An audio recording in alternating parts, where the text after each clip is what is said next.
Justin Herbert is having the greatest few-month stretch that I can possibly think of. The Chargers are 3-0 to start the season and look like a legit contender. All of those wins, by the way, have come against AFC West teams, so they've already beaten every team in the division. What a start to the season. And not only that, but he also bagged Madison Beer.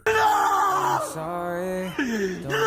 This dude is on an absolute roll, and I don't think it's gonna stop anytime soon. The Chargers are for real. The Chargers haven't exactly been known for recent success in a long time, and that actually comes even despite having some really good quarterbacks. Justin Herbert has them at 3-0, but the last time that happened, the starting quarterback was Drew Brees all the way back in 2002. It was actually his first season starting for the Chargers after sitting as a rookie behind Doug Flutie. That 3-0 start was kind of the start to pretty good and consistent quarterback play for the Chargers, but unfortunately that season didn't really amount to much. The Chargers evened out to go 8-8, and Brees only made the playoffs a single time in his 4 years as the Chargers starter. It came in 2004 when the Chargers went 12-4, but lost to the Jets in the wild card. That was also the year that Brees won Comeback Player of the Year. Brees ended up leaving before the 2006 season to sign with the Saints, and that allowed Philip Rivers to take over, who had been waiting in the wings behind Brees for 2 seasons learning. That kicked off a 4-year stretch where the Chargers made the playoffs every season, easily the most successful stretch for them this century. After going 14-2 in Rivers' first year as the starter, the Chargers did still lose to the Patriots in the divisional round after a bye. The next year, the Chargers were 11-5 and got to avoid the Patriots just for a bit in the postseason. They actually beat the Titans and then the Colts to get to the AFC Championship, but again, lost to the Patriots. That was just the 4th AFC Championship appearance for the Chargers, and they've only won the game a single time, back in 1994, when they went on to lose to the 49ers in the Super Bowl. In 2008, the Chargers squeezed back into the playoffs at 8-8 and beat the Colts in the wild card before falling to the Steelers the next week. And then in 2009, it was a quick bow out to the Jets after getting a first-round bye after going 13-3. I mean, it was a good stretch. Following the span, there was a serious belief that the Chargers could be a contender for a long time, but it didn't work out that way.